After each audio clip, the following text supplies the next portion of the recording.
Bismillahirrahmanirrahim. Assalamualaikum warahmatullahi wabarakatuh. Halo anak-anak Bu Guru yang Bu Guru sayangi dan insya Allah selalu bisa dibanggakan.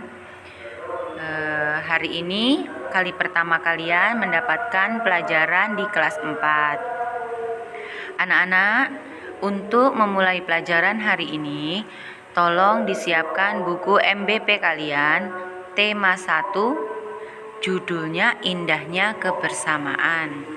Nah, hari ini kita akan bersama-sama belajar mengenai pelajaran PPKN. Oke ya.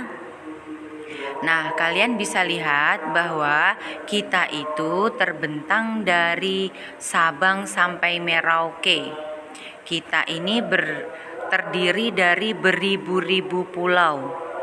Ada pulau yang paling besar, ada pulau yang kecil-kecil, ada lautan, dan lain sebagainya. Kita memiliki banyak sekali kekayaan alam. Nah, karena kita terbentang dari Sabang sampai Merauke dan kita memiliki banyak sekali kekayaan alam, maka dari itu yang kita akan pelajari hari ini mengenai keberagaman budaya di Indonesia. Beragam itu artinya banyak sekali. Oke ya. Nah, ini tema kita tentang indahnya kebersamaan. Yang kita akan bahas adalah subtema 1, judulnya keberagaman budaya di Indonesia. Nah, keberagaman budaya itu apa ya? Keberagaman budaya adalah warisan bangsa yang tidak ternilai harganya. Jadi tidak bisa warisan kita itu diambil alih oleh negara asing. Jadi kita harus tetap melestarikan yang namanya keanekaragaman budaya atau keragaman budaya kita. Ya, oke. Pada bukumu halaman 1 di situ keragaman bangsa Indonesia merupakan ciri khas dan kekayaan yang tidak ternilai harganya atau tak terhingga nilainya. Karena kita ini negara yang sangat besar, maka dari itu perlu yang namanya pengikat dari keberagaman kita. Apa itu? Alat pemersatunya adalah semboyan kita yang terdapat pada kaki burung Garuda. Ada tali yang dicengkram. Tali yang dicengkram itu bertuliskan Bhinneka Tunggal Ika. Bhinneka Tunggal Ika di sini artinya adalah berbeda-beda namun tetap satu jua. Itu sudah tertulis pada zaman Majapahit, ditulis oleh Empu Tantular pada kitab Sutasoma. Itu sudah lama sekali dan kita memakai semboyan itu karena apa? Karena Indonesia terlalu banyak sekali, beribu-ribu pulau, beribu-ribu bahasa, beribu-ribu adat istiadat dan budaya. Nah, di sini uniknya adalah belum tentu adat istiadat dari suku A bisa ditiru oleh suku B. Bahasa suku A belum tentu bisa diikuti oleh bahasa suku B. Maka dari itu kita butuh alat pemersatu. Alat pemersatunya yaitu menggunakan bahasa Indonesia. Bu Guru orang Jawa, tapi teman-teman Bu Guru ada yang Makassar, ada yang Kalimantan, ada yang dari Sumatera. Tidak bisa Bu Guru menggunakan bahasa daerah Bu Guru untuk berkomunikasi atau saling sharing kepada teman-teman Bu Guru. Jadi Bu Guru harus menggunakan bahasa Indonesia karena yang pertama merupakan bahasa pemersatu dan yang kedua lebih mudah dipahami oleh sesama teman. Jadi di sini Indonesia ini sangatlah beragam sayang. Bajunya adat berbeda, alat musik dari satu suku ke suku yang lain juga berbeda, alat tradisional, rumah adat, kebiasaan, terus norma-norma yang berlaku pun itu ada yang sama dan ada yang tidak sama. Oke sayang, kita lanjut di materi selanjutnya. Tentang Indonesia itu memiliki banyak sekali sebutan atau panggilan. Karena Indonesia ini negaranya besar, terdiri dari lautan dan daratan, dan mungkin lebih banyak lautannya daripada daratannya, makanya kita itu disebut negara apa? Ayo, kalau negaranya itu banyak lautnya daripada daratnya disebut apa? Disebut negara maritim, ya, disebut negara maritim. Nah, kalau negara Indonesia itu banyak penduduknya sebagai petani, disebut negara apa itu? Disebut negara agraris. Negara agraris adalah negara yang sebagian besar penduduknya, sebagian besar ya, bukan seluruhnya, sebagian besar penduduknya itu bermata pencarian sebagai petani. Nah, ada juga negara Indonesia disebut juga di sini ya sebagai negara multikultural. Karena kita sedang membahas kebudayaan, maka kita akan masuk ke negara multikultural. Apa itu? Negara multikultural adalah negara yang memiliki keragaman budaya. Sedangkan kita nggak hanya budayanya, suku, ras, agama, itu semuanya kita ada banyak. Ada 6 agama yang diakui, ada beberapa suku yang sudah beberapa ribu suku yang sudah ada dari zaman nenek moyang kita sudah tinggal di Indonesia. Jadi negara Indonesia memiliki sebutan negara multikultural karena banyaknya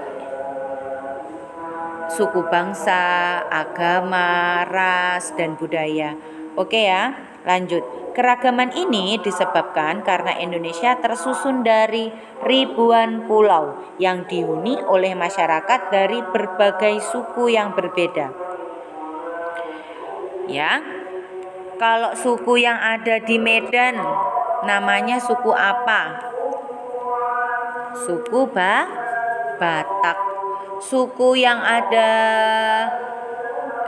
di Makassar banyak Bu Guru, ada suku Toraja, ada Bugis, ya.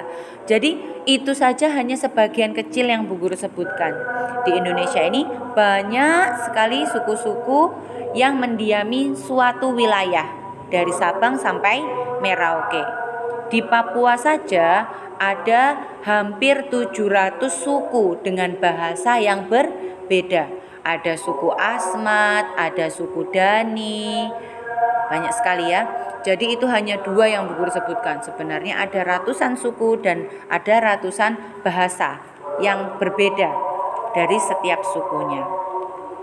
Oke, di Indonesia terdapat berbagai macam suku, ras, agama, dan yang paling banyak itu adalah bahasa sayang, bahasanya beragam. Nah, di Indonesia terdapat berbagai suku, ras, dan agama yang beragam dan tersebar di seluruh Indonesia. Nah, karena kita itu beragam, maka dalam kehidupan sehari-hari, dalam penerapan semboyan Bhinneka Tunggal Ika adalah dengan cara apa? Untuk menghindari konflik yang disebabkan oleh keragaman, maka kita harus apa? Harus saling menghormati, saling menghargai, memiliki rasa kepedulian terhadap orang lain dan suku lain, meskipun berbeda suku, ras, dan agama.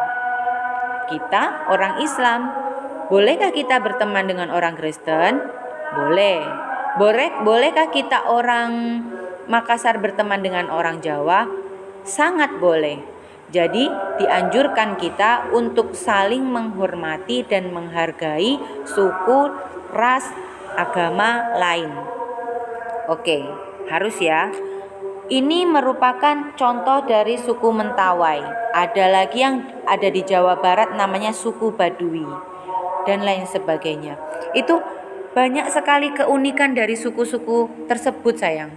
Karena suku itu unik dan kita itu merasa, oh kok begitu ya, kok begitu. Tidak untuk diejek, tapi itu sebagai warisan dari budaya Indonesia, warisan nenek moyang budaya Indonesia. Oke ya. Semboyan Bhinneka Tunggal Ika juga berperan untuk membangun kehidupan nasional di Indonesia. Apa ini Bu Guru, membangun kehidupan nasional? Dengan adanya semboyan ini, maka diharapkan bisa mengatur kehidupan setiap warga negara. Jadi kita itu hidup di negara Indonesia diatur oleh yang namanya undang-undang, diatur yang namanya Pancasila. Undang-undang kita adalah Undang-Undang Dasar 1945. Dan kita berjalan atau kita memiliki pedoman hidup yang sesuai dengan Pancasila. Jadi kita nggak boleh hidup suka-suka saya, nggak boleh. Kita hidup di Indonesia dan harus mematuhi yang namanya Undang-Undang Dasar yang berlaku di Indonesia. Memiliki landasan, yaitu yang terdapat pada pedoman hidup kita ada di Pancasila. Ada 5 sila yang pasti kalian sudah hafal. Nah, itu mencangkup dari kehidupan kita sehari-hari. Yang pertama, ketuhanan yang Maha Esa. Tentu kita semua memiliki agama yang dipercayai, ya. Kita percaya pada agama yang kita peluk. Itu sudah diatur pada undang-undang. Jadi kita tidak boleh memaksakan, kamu harus Islam, kamu harus Kristen, kamu harus Buddha. Tidak boleh. Kebebasan dalam memeluk agama juga diatur oleh undang-undang. Tidak boleh kita memaksakan kehendak. Sila yang kedua, kemanusiaan yang adil dan beradab. 3, persatuan Indonesia. 4, kerakyatan yang dipimpin oleh hikmat kebijaksanaan dalam permusyawaratan perwakilan. Semua itu harus berdiskusi, bermusyawarah supaya mendapatkan hasil yang mufakat.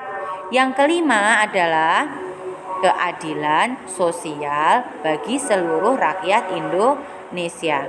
Dari Sabang sampai Merauke harus adil. Supaya apa? Mensejahterakan rakyatnya, supaya mengangkat harkat dan martabat seluruh warga Indonesia. Begitu. Ya.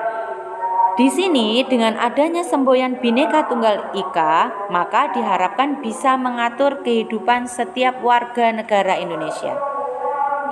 Hasilnya akan ada kehidupan nasional di antara penduduk Indonesia. Selain itu, dengan adanya kehidupan nasional, diharapkan akan tercipta. Ini yang penting ya sayang ya. Selain itu, dengan adanya kehidupan nasional, maka akan diharapkan tercipta suatu situasi yang damai, aman, tentram, dan terhindar dari perpecahan atau konflik. Nah, isu konflik ini sangat sensitif jika mengenai tentang agama dan ras atau suku bangsa, paling sensitif sekali. Itu sering terjadi konflik zaman dahulu itu karena kita belum terlalu bisa menghargai yang namanya perbedaan. Akhirnya kita menganggap bahwa suku kita yang paling benar. Itu tidak boleh. Jadi kita tidak boleh memandang rendah suatu suku yang lain dan tidak boleh meninggikan suku kita sendiri. Jadi semuanya harus rata. Itu supaya terjadi yang namanya serasi, selaras, dan seimbang sehingga tercipta rasa damai antar tetangga, antar teman. Begitu ya sayang ya. Oke. Semboyan Bhinneka Tunggal Ika diharapkan bisa mendorong adanya persatuan antar masyarakat di Indonesia. Bisa terjadi di lingkungan daerah tempat tinggalmu atau di lingkungan kelas kita, begitu ya sayang. Rakyat Indonesia terdiri dari masyarakat yang majemuk. Majemuk itu banyak artinya, yaitu berbeda suku, ras, dan sampai berbeda agama. Semboyan ini diharapkan bisa mendorong terbentuknya persatuan antara masyarakat Indonesia yang berbeda-beda. Oke. Sehingga meski masyarakat Indonesia adalah masyarakat multikultural, tadi apa multikultural?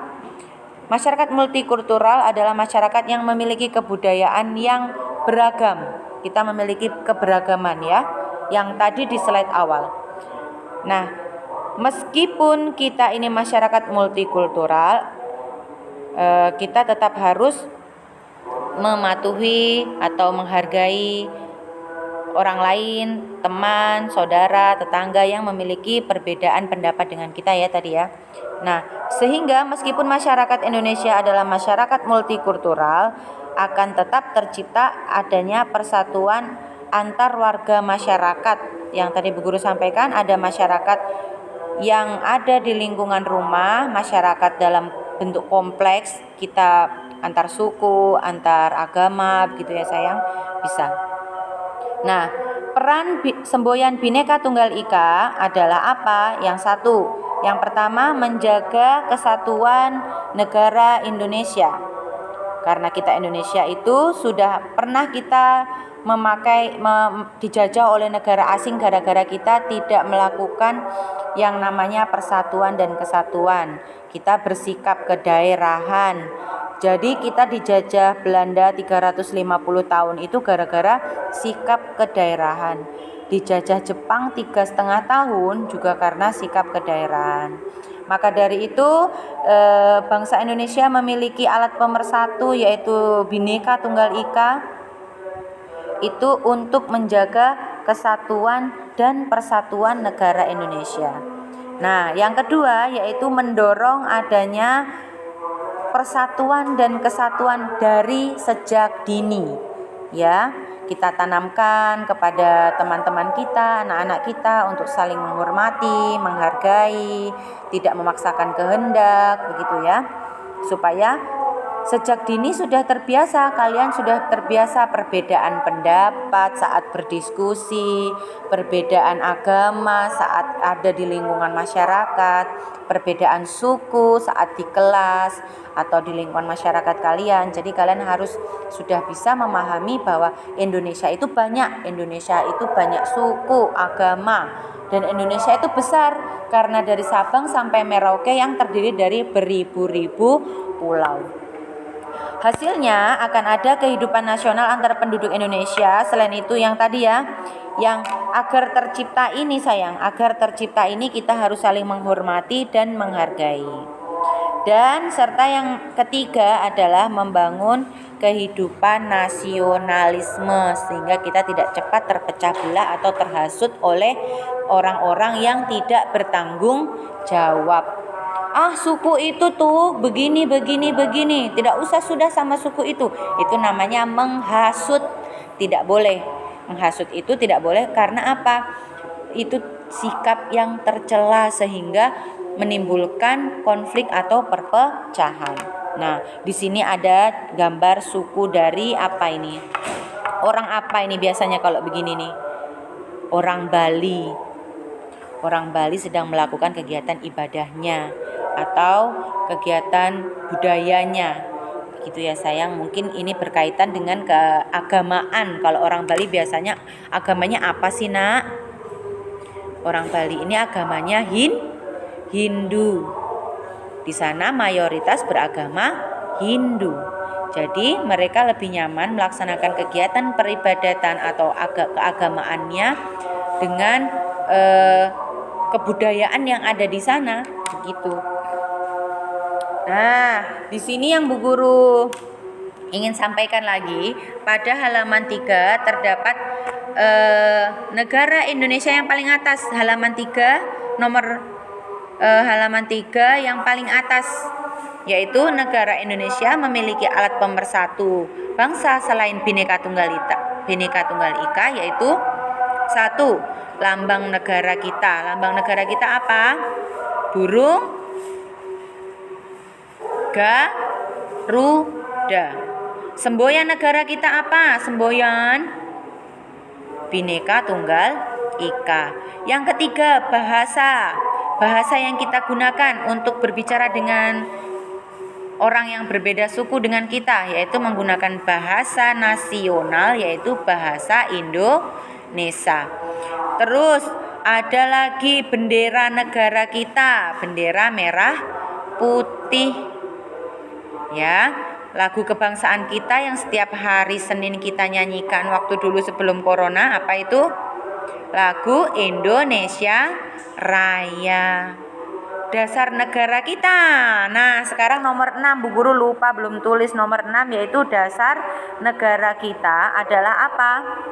Pancasila. Karena kita berjalan di bawah dasar negara dan konstitusi kita itu yang paling penting. Jadi kamu kalau konstitusi belum ya sayang ya.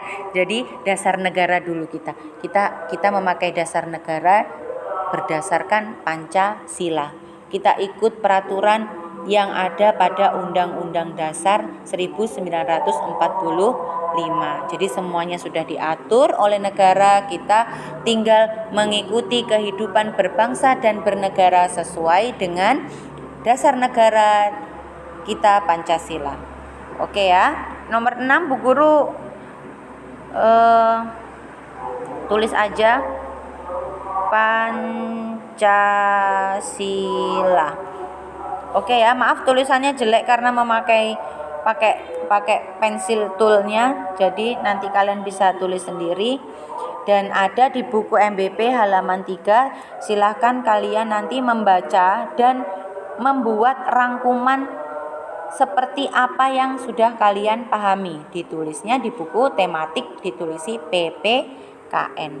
Nah, ada sikap-sikap yang perlu dikembangkan dalam kehidupan sehari-hari untuk menghormati teman kita yang berbeda dengan kita, yaitu yang pertama, menghormati apapun itu bentuknya, baik suku maupun agama, ras ataupun pendapat.